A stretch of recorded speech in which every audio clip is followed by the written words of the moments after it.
প্রিয় সহকর্মী বৃন্দ, মাননীয় প্রধানমন্ত্রীর কাছে প্রশ্ন রাখতে চাই যে ৮,২৫০ টাকায় কি কোরবানি দেয়া যাবে?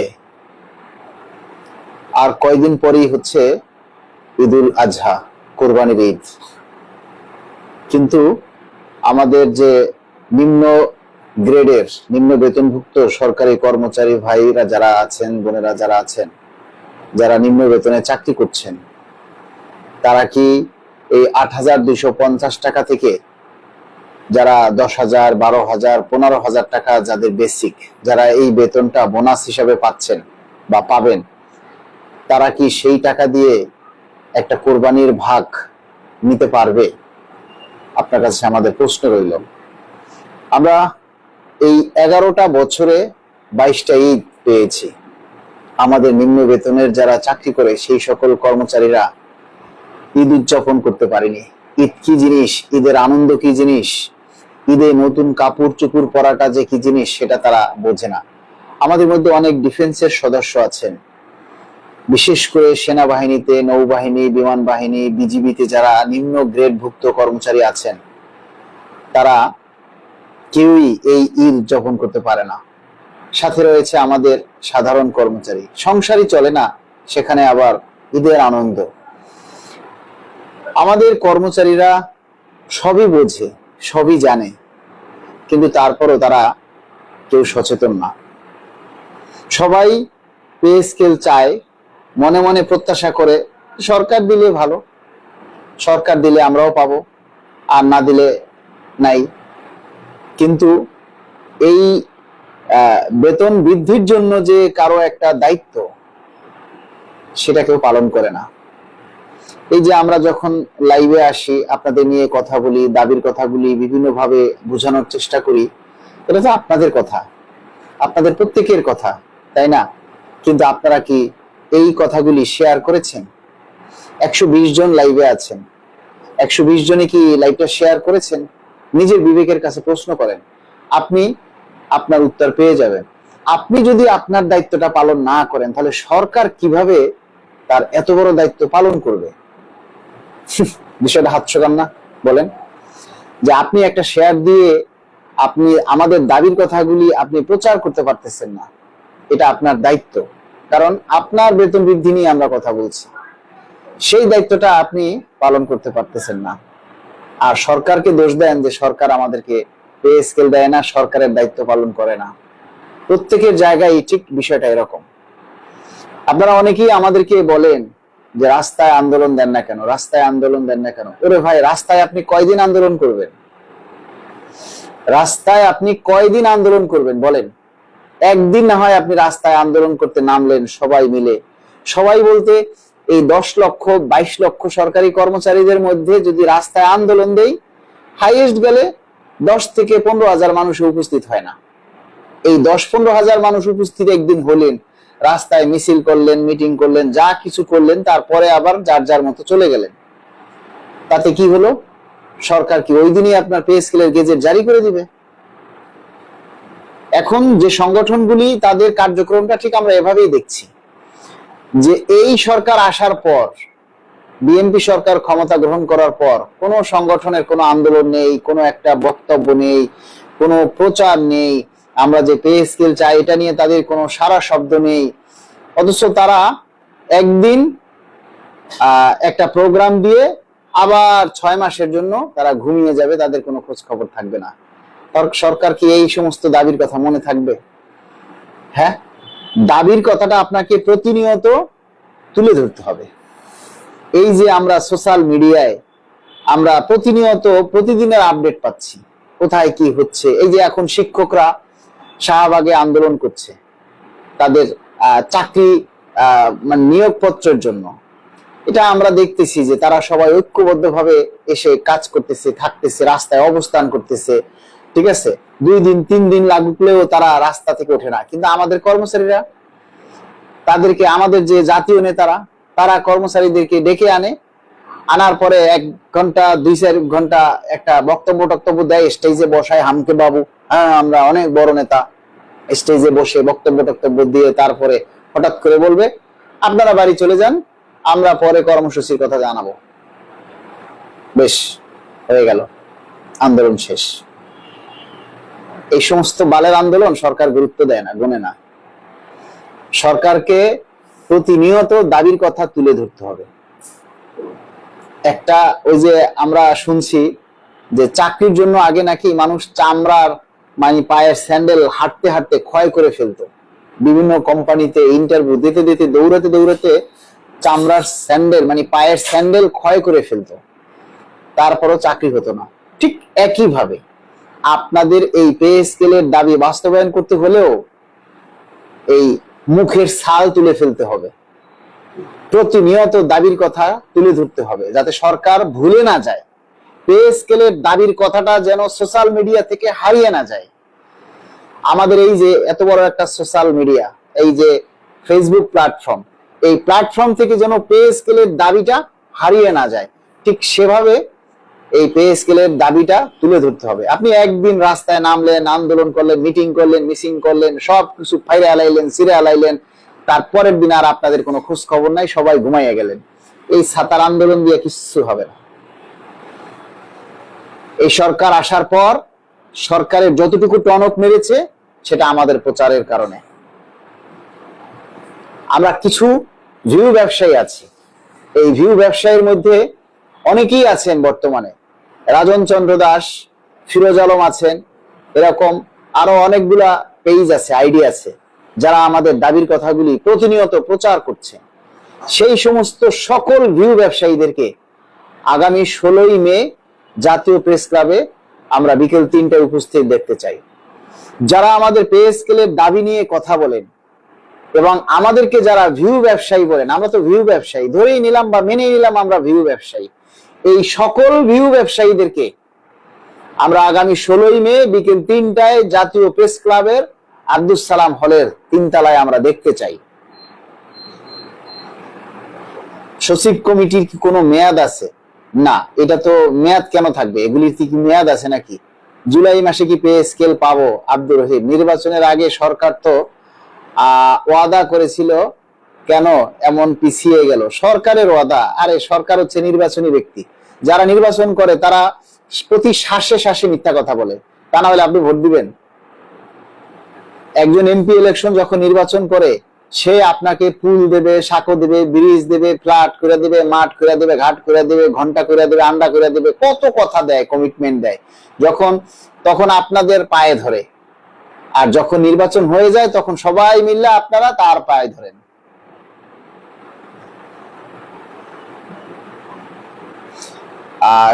রাজন দা লিখছেন প্রশ্ন, কিন্তু ভাই আমাদের অনেকেই আমাদের লেখালেখি পছন্দ করে না, সমালোচনা করেই যাচ্ছে। যাক না, করুক না, তাতে আমাদের কিচ্ছু যায় আসে না। কারণ আমাদের নৈতিক দায়িত্ব থেকে আমার দাবি বাস্তবায়নের জন্য, এই যে মনে করেন আমি এই যে আন্দোলন করছি, রাজন দা আপনাকে বলছি, এই যে আন্দোলন করছি না, আমি কারোর জন্য আন্দোলন করছি না, আমার পরিবারের জন্য আন্দোলন করছি। আমি আমার পরিবারের জন্য, কারণ পে স্কেলটা আমার দরকার। পে স্কেলটা হলে আমার পরিবার ভালো থাকবে, আমার পরিবারকে আমি ভালো রাখতে পারবো। বাস, কে কি বললো আই ডোন্ট কেয়ার, কিচ্ছু যায় আসে না। আপনিও কিচ্ছু যায় আসে না, যে যা বলে বলুক, আপনি তো আর কারো বিরুদ্ধে লিখতেছেন না। তবে একটা জিনিস খেয়াল রাখবেন, কোন ফ্যাসিস্ট, আওয়ামী লীগের পোশাক পরা এরকম কারো প্রচারণায় নিজেকে জড়াবেন না, এতে বিপদ হতে পারে। খোঁজ খবর নিবেন যাদের প্রচার করছেন তাদের মধ্যে আওয়ামী লীগের দোসর কেউ আছে কিনা। তাদেরকে যদি বেশি বেশি হাইলাইট করেন, বেশি বেশি প্রচার করেন, তাহলে সেটা যে কোনো সময় বিপদের কারণ হতে পারে। এই জন্য কাজ করার আগে যেটা দেখবেন সেটা যাচাই বাছাই করে তারপরে করবেন। আশার আলো কি দেখতে পাচ্ছি? দয়া করে একটু বলবেন। আশার আলো, আরে ভাই আশার আলোর জন্যই তো আমরা কাজ করছি, আশার আলো দেখার জন্যই তো এত কিছু করছি, তাই না? তাহলে আশার আলো যদি না হয় তাহলে আর লাভ কি? সেলুট ভাই রাজনৈতিক নেতাদের নিয়ে সত্য বলার জন্য। আচ্ছা, জুলাই 26 থেকে কি পে স্কেল দেওয়ার কোনো সম্ভাবনা আছে? মোহাম্মদ রফিকুল ইসলাম। আচ্ছা, যারা যারা বলছেন যে পে স্কেল কি পাবো, লাইভটা কে কে শেয়ার করেছেন আমাকে একটু কমেন্ট করে জানান। আপনি যে এই যে জুলাইতে পে স্কেল আশা করেন, আপনার কি দায়িত্ব পালন করছেন পে স্কেল পাওয়ার জন্য বলেন? রফিকুল ইসলাম, মোহাম্মদ জুয়েল, ঠিক আছে, তারপরে সৈয়দ আনোয়ার, আরো যারা আছেন আব্দুর রহিম, হ্যাঁ, এবং আবু জাফর ভাই আছেন, মকসুদুর রহমান, এস এন জামিনুল, যারা আছেন এই পর্যন্ত, আপনারা কে কে লাইভটা শেয়ার করেছেন আগে সেটা বলেন। ইলেকশন আগে সাওয়ারসে বেশি দিয়ে দেয়, পাশ করার পরে ঘোড়ার ডিম দেয়, এটাই স্বাভাবিক। গহর আজিজ ভাই, এটা তো চিরাচরিত নিয়ম বাংলাদেশের। একজন নির্বাচনের প্রার্থী নির্বাচনের আগে আপনার পা ধরবে, সে নির্বাচনের আগে দেশের তার এলাকার যত জনগণ আছে সকলের পা ধরবে, আর নির্বাচনে যখন জিতে যাবে তখন সকল জনগণ তার একার পা ধরবে। এখন আমরা তাদের পা ধরছি, এটাই হচ্ছে বাংলাদেশের বৈশিষ্ট্য। তো এদের সাথে কথা বলে লাভ নাই। আর একটা সবচেয়ে বড় কথা হচ্ছে, রাজনীতি করতে গেলে আপনাকে মিথ্যা বলা শিখতে হবে। আপনি যদি মিথ্যা বলতে না পারেন তাহলে আপনি রাজনীতি করতে পারবেন না। কারণ রাজনীতি যখন করবেন, আপনাকে ফোন দিলে আপনি অফিসে থেকে বলবেন বাসায়, বাসায় থেকে বলবেন অফিসে, অফিসে থেকে বলবেন মিটিংয়ে, মিটিংয়ে না থেকে বলবেন যে অন্য জায়গায় আছেন। মানে এরকমই, মানে পাবলিকরে আপনি মিথ্যা দিয়ে ঘোল খাইতে খাইতে খাইতে খাইতে পাবলিকরে বমি করাই দিতে হবে। ঠিক আছে, যত সিটিংবাজি আপনি শিখবেন তত আপনি রাজনৈতিক বড় নেতা হইতে পারবেন। আপনি সিটিংবাজি করতে পারবেন না, আপনি সততা দিয়ে কখনো বাংলাদেশে রাজনীতিবিদ হতে পারবেন না। তো যাই হোক, এটি আমাদের কথা না। আমাদের কথা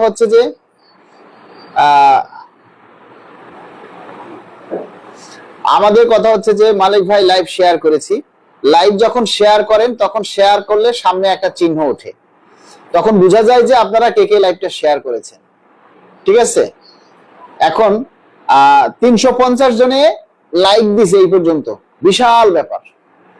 22 লক্ষ কর্মচারী আপনার পে স্কেলের সুবিধা ভোগ করবে। আগে লাইক করতে আসলে এই 5-10 মিনিটের ভিতরে 1-1,500 2,000 আমার লাইক করে যেত লাইভে, আর এখন মানুষ নাই লাইভে। মানে সবাই পে স্কেল পেয়ে গেছে, সবাই পে স্কেলের সুবিধা ভোগ করতেছে, তাদের আর কারো পে স্কেলের দরকার নেই। এখন আমরা যারা অভাবী আছি, আমরা কিছু ফকির মিসকিন যারা আছি, তারাই শুধু পে স্কেলের জন্য চিন্তা করছি, পে স্কেল নিয়ে কথা বলছি। এই জন্য লাইক দেওয়ারও মানুষ নাই, শেয়ার করারও মানুষ নাই। কিন্তু যখন পে স্কেলটা হবে তখন হান্ডাইন না মানুষ আছে। এটা হলো আমাকে বরিশালের মানুষ, ঝোলা দেওয়ার মতো মানুষ হবে না, জম্মের খাওয়ান খাইবে। যখন পে স্কেলের গেজেটটা হইবে তখন হান্দাইবো আর একসের ঝোলা দেবে। ঝোলা যে দেবে আর পিছনের দিকে ফিরে চাইবে না, আসে ধান খায়, এই গলা পর্যন্ত আসে ধান খায়। ঠিক আছে, তো ওই রকমের খাইবে একাল গলা পর্যন্ত। একালে ঝোলা দেবার কালে আর একটুও ডাইনে বামে চাপা চাইবে না, এখন সে না দায়িত্ব পালন করতে পারবে না। আপনাদেরকে আমরা বলেছিলাম যে দেখেন, আমরা আপনাদের দাবি আদায় করার জন্য আমরা প্রতিনিয়ত বিভিন্ন জেলায় ভ্রমণ করছি, বিভিন্ন জেলায় যাচ্ছি, বিভিন্ন প্রোগ্রাম করছি, কিন্তু আমরা আসলে আর্থিকভাবে খুবই এখন অভাবে আছি। আমরা আসলে এই অর্থের দিকটা মেকআপ করতে পারতেছি না। আপনারা যদি কিছু কিছু আমাদেরকে সহযোগিতা করেন, তাহলে আমাদের এই জিনিসটা আমাদের খুব সহজ হয়ে যায়। আগামী 16ই মে আমাদের যে প্রোগ্রাম, আমরা 15,000 টাকা দিয়ে শুধু একটা হল রুম বুক করেছি, যেখানে আপনারা আসবেন, যারা পারবেন তারা বসবেন, বসে আমাদের কথা শুনবেন, আলোচনা শুনবেন। তার জন্য আমরা 15,000 টাকা দিয়ে শুধু হল ভাড়া করেছি। এরপরে আমাদের এই দাবির কথাগুলি মিডিয়াতে প্রচার করার জন্য মিডিয়াতে অনেক টাকা দেয়া লাগবে। টাকা ছাড়া মিডিয়ারা প্রচার করবে না। আমরা তো প্রচার করি, তারপরও জাতীয় ভিত্তিক কিছু চ্যানেল আছে যাদেরকে দিয়ে প্রচার করাতে হয়। সেই প্রচার না হলে আসলে আমাদের এই কাজের আসবে না। আপনাদেরকে বলেছি যে আপনারা যে যা পারেন আমাদেরকে একটু আর্থিকভাবে সহায়তা করেন, কিন্তু আপনাদের কোনো সারা শব্দ নেই। মনে হয় যেন আপনাদের কাছে আমরা ভিক্ষা চাচ্ছি। আর আমাদের বাড়ি ঘর জায়গা জমি অথবা ব্যাংক থেকে লোন নিয়ে তারপরে আপনাদের জন্য আমরা প্রোগ্রাম করব, আন্দোলন করব, কর্মসূচি করব। ওরে ভাই, আন্দোলন কর্মসূচি করতে গেলে টাকা ছাড়া হয়? বলেন, টাকা ছাড়া কি আন্দোলন প্রোগ্রাম করা যায়? টাকা ছাড়া আন্দোলন প্রোগ্রাম করা যায় না। আপনাদের দুঃখের কষ্টের কথাগুলি আমরা প্রতিনিয়ত তুলে ধরার চেষ্টা করি, কিন্তু আপনাদের কোনো সহযোগিতা আমরা পাই না। সাধারণত আমরা যে দাবির কথাগুলি বলি সেগুলি যে আপনারা প্রচার করবেন সেটা পর্যন্ত করেন না। আগামী মে মাসের প্রথম সপ্তাহে আপনারা সবাই আশা করি স্যালারি পাবেন। আপনারা মে মাসের প্রথম সপ্তাহে স্যালারি পেয়ে আপনারা সবাই আমাদেরকে একটু সহযোগিতা করবেন, আমরা যাতে আপনাদের জন্য কাজ করতে পারি। আর এখন যে যাবে, আরে ভাই সবচেয়ে বড় কথা হচ্ছে যে 2000 কর্মচারীও যদি আমাদেরকে 100 টাকা করে দেন, 2000 মানুষ, তাহলে আমাদের 2 লাখ টাকা ওঠে। আমাদের অনেক প্রোগ্রাম, আন্দোলন, সংগ্রাম আমরা করতে পারি। আপনাদের পক্ষে কি 100 টাকা দেওয়া খুব কঠিন? এইটা যদি কেউ বলে যে না আমি সারাদিন 3 দিনে খাই নাই, সেও যদি বলে, সেটাও আমরা বিশ্বাস করতে পারবো না। কারণ 100 টাকা দেওয়া এটা আসলে কোনো ব্যাপারই না। কিন্তু বিষয়টা হচ্ছে আপনাদের মন মানসিকতা। আজকে চায়ের আড্ডায় বসেন, 200-300 টাকা বন্ধু বান্ধব নিয়ে খাইয়ে ফেলবেন, তাতে কিচ্ছু যায় আসে না। কিন্তু আপনার বেতন বৃদ্ধির জন্য যারা কাজ করে, তাদেরকে আপনারা একটু সহযোগিতা করার জন্য আপনাদের মন ওঠে না। এটাই হচ্ছে সবচেয়ে বড় কথা। আরে ভাই, 200, 400, 500 এটা তো আসলে কোনো টাকার মধ্যেই পড়ে না, কিন্তু এইটা দিয়ে আপনারা আমাদেরকে সহযোগিতা করতে পারেন না। আমরা এই যে 8 তারিখে, এই যে গত সপ্তাহে আমরা চট্টগ্রামে প্রোগ্রাম করে আসছি, গত শুক্রবারে 24 তারিখে মানিকগঞ্জে প্রোগ্রাম করে আসছি, 8 তারিখে আমরা পটুয়াখালী যাব প্রোগ্রাম করতে, 9 তারিখে যাব খুলনায় প্রোগ্রাম করতে, এবং 16 তারিখে আমরা সর্বশেষ ঢাকায় প্রোগ্রাম করব। কারণ 16 তারিখের পরে হয়তো 27 তারিখে কুরবানি, তার 2-4 দিন পরেই বাজেট অধিবেশন শুরু হয়ে যাবে। এরপরে আর কোনো বাজেট অধিবেশন যখন শুরু হয়ে যাবে, তো ওই সময় তো আসলে আর আমাদের কোনো কর্মসূচি পালন করার সুযোগ থাকবে না। তারপরও আমাদের দাবির কথা চালিয়ে যেতে হবে। এজন্য আমরা সর্বশেষ একটা ধাক্কা দিব, সেটা হচ্ছে আগামী 16ই মে। ওই দিন আমরা একটা গণজাগরণ দেখতে চাই। আমরা যদিও হল রুম ভাড়া করেছি, তারপরও আমরা দেখতে চাই যে হল রুমের কানায় কানায় মাছির মতো আপনারা ভরে গেছেন, যেটা মিডিয়ায় প্রচার হবে, দেশের মানুষ সচেতন হবে, এবং আমরা প্রশাসনের কাছে আমাদের মানে কি বলে, প্রশাসনের কাছে আমরা আমাদের দাবির কথাগুলি তুলে ধরতে পারবো। আমার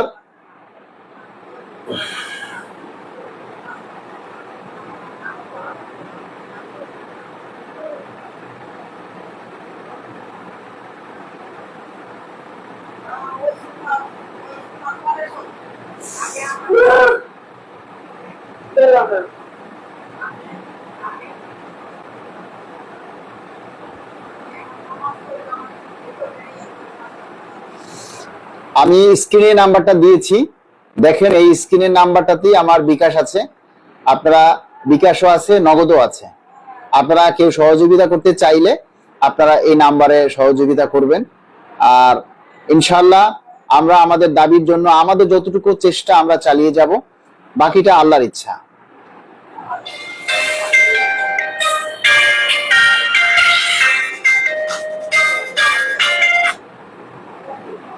হ্যালো,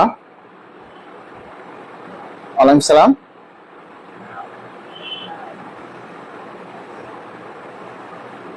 আমি একটু লাইভে আছি এখন।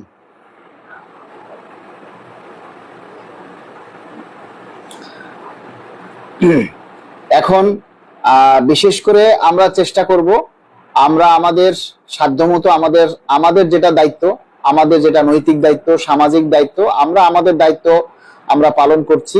আপনারা আপনাদের দায়িত্ব পালন করবেন, আপনারা আপনাদের দায়িত্বটা পালন করবেন।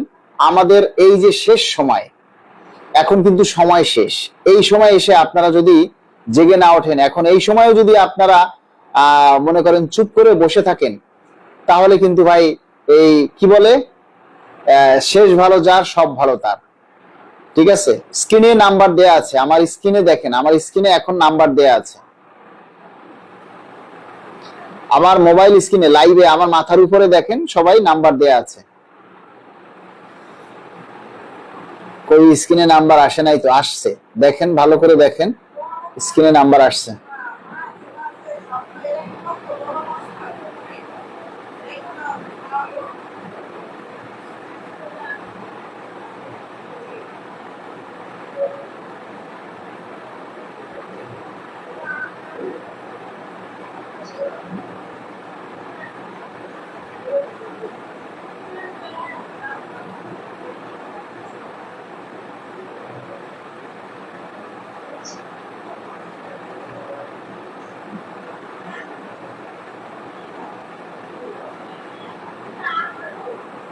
দেখেন হলুদ অক্ষরে লিখে দিয়েছি, ঠিক আছে, হলুদ অক্ষরে দিয়েছি। আপনারা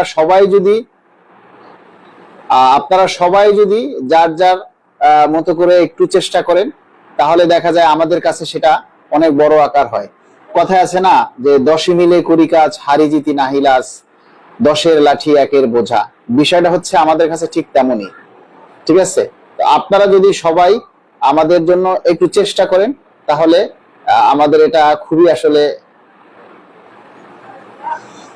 আমরা সত্যি কথা কি আর পারছি না, আমরা সত্যি অনেক কষ্ট হয়ে গেছে।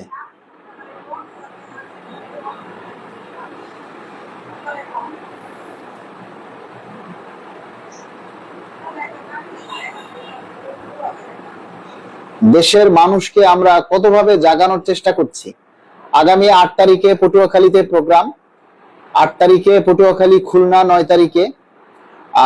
দেখেন পটুয়াখালী 9 তারিখে, খুলনা যে প্রোগ্রাম আমাদের হবে, এই প্রোগ্রামে আপনারা সবাই যার যার মতো করে একটু চেষ্টা করুন উপস্থিত থাকার জন্য। জানো আমরা 8 তারিখে পটুয়াখালী থাকবো। পটুয়াখালীতে যারা উপস্থিত আছেন, পটুয়াখালী থেকে আমি পটুয়াখালী বরিশালবাসীকে অনুরোধ করব আপনারা সবাই পটুয়াখালীতে 8 তারিখে উপস্থিত থাকবেন। আর 9 তারিখে খুলনায় যারা আছেন, এখানে কি পটুয়াখালী এবং খুলনার কেউ আছেন?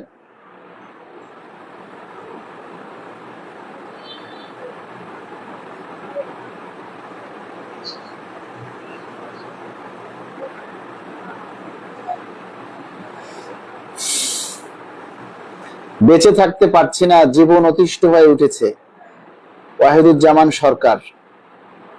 আচ্ছা, এটা তো আসলে ভাই আমাদের সকলের দুর্ভাগ্য, কারণ আমরা এমন একটা দেশে বসবাস করি যে দেশে সরকারি কর্মচারীদের কোনো দাম নেই। প্রতিনিয়ত এই দেশে সবকিছুর দাম আছে, সবকিছু ঠিকঠাক ভাবে চলে, শুধু সরকারি কর্মচারীদের এই বেতন বৃদ্ধির বেলায় টাকা থাকে না। আমরা শুনতেছি যে আগামী বাজেটে 9,00,000 কোটি টাকার বরাদ্দ হবে। তো এত টাকার বরাদ্দ যেখানে হবে, সেখানে এই আমাদের 1,00,000 কোটি টাকার বরাদ্দ রাখা যাবে না? এটা কি কোনো কথা হইলো? রিয়াজুর রহমান, খুলনা আছি, খুলনাতে 9 তারিখে প্রোগ্রাম। আর পটুয়াখালী আমার বাড়ি, কি বলছেন? হৃদয় খান, পটুয়াখালী আপনার বাড়ি? আচ্ছা আচ্ছা, আমার বাড়িও কিন্তু পটুয়াখালী, বাউফলে। জালাল পরিবার পরিকল্পনা অফিস থেকে বরিশাল বিভাগ, জালাল পরিবার পরিকল্পনা অফিস থেকে বরিশাল বিভাগ থেকে। আচ্ছা, সোহেল ভাই, আল্লাহর উপর ভরসা রাখেন, আলো আসবেই। সোহেল ভাই লিখেছেন। সাকিব শেখ লিখেছেন খুলনা থেকে বলছি। খুলনা থেকে আমি, খুলনায় যারা আছেন সবাইকে অনুরোধ করব, আগামী 9 তারিখ 9 মে আমরা খুলনাতে আসব। 9 মে আমরা খুলনাতে আসব। আপনারা খুলনার যারা আছেন সবাই খুলনাতে এই প্রোগ্রামে আপনারা যোগ দেওয়ার চেষ্টা করবেন। খুলনা প্রেস ক্লাবের সামনে জলিলিয়া হোটেল, খুলনা প্রেস ক্লাবের সামনে জলিলিয়া একটা হোটেল আছে, সম্ভবত সেই হোটেলেই যে সেমিনার কক্ষ আছে, ওই কক্ষটা ওখানের স্টাফ যারা আছে তারা বুকিং করেছে। আমার বাড়ি বাউফল মদনপুরা, আমার বাড়ি হচ্ছে কেশবপুর। হৃদয় ভাই, আমার বাড়ি হচ্ছে কেশবপুর ইউনিয়নে। পপকর্ন, আমরা ডিফেন্সের লোক ভাই, বেশি কিছু বলতে পারি না। খুলনা প্রোগ্রামে যোগ দিবেন ইনশাআল্লাহ। সোহেল ভাই বলছেন চুরি ছাড়া সম্ভব না। পটুয়াখালী আনসার ব্যাটালিয়নে যাব আমরা 1 জুনে। 1 জুনে মানে পটুয়াখালীর আনসার ব্যাটালিয়নে যাব আমরা 1 জুনে। 1 জুনে না, ওখানে হচ্ছে 8 মে প্রোগ্রাম। বাসার ভাই কি লিখছেন কমেন্টে আসলে বুঝতে পারতেছি না। পটুয়াখালী ফরিদপুর থেকে শুনছি মুন্সি নুরুজ্জামান। মুন্সি নুরুজ্জামান। আচ্ছা, সোহেল ভাই লাইভে যোগ দেন।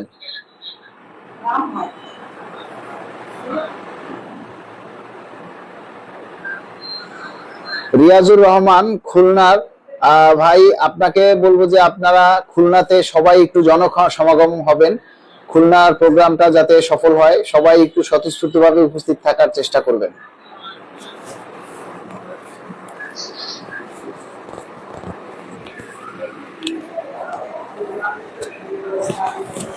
আর কত অপেক্ষা করব ভাই, অনেক টাকা ঋণ হয়ে গেছি। মুখলিসুর রহমান, কিচ্ছু করার নাই ভাই অপেক্ষা করা ছাড়া, কারণ আমরা তো হচ্ছে এমন বাঙালি, আমরা 22 লক্ষ মানুষ এই দাবির জন্য প্রত্যাশা করি, অথচ আমরা এই 2200 মানুষও আমাদের দাবির কথা আমরা তুলে ধরি না। ঠিক আছে, আমরা 22 লক্ষ মানুষ পে স্কেলের জন্য প্রত্যাশা করি, কিন্তু 2200 মানে 2200 মানুষও আমাদের দাবির কথাগুলি আমরা প্রচার করি না। এটা হচ্ছে আমাদের জন্য দুর্ভাগ্য। চাইলেই সবকিছু করা যায় না। আপনারা সবাই যার যার মতো করে আমাদের নিজেদের দাবির কথাগুলি, আপনাদের দাবির কথাগুলি প্রচার করবেন। আর কেননা শেষ ভালো যার সব ভালো তার, এইটার উপরে আর কোনো কথা নেই। একটা কথাই হলো শেষ ভালো যার সব ভালো তার। এখন আপনারা বাকিটা বুঝে নেন। ধন্যবাদ, সবাই ভালো থাকবেন। আসসালামু আলাইকুম।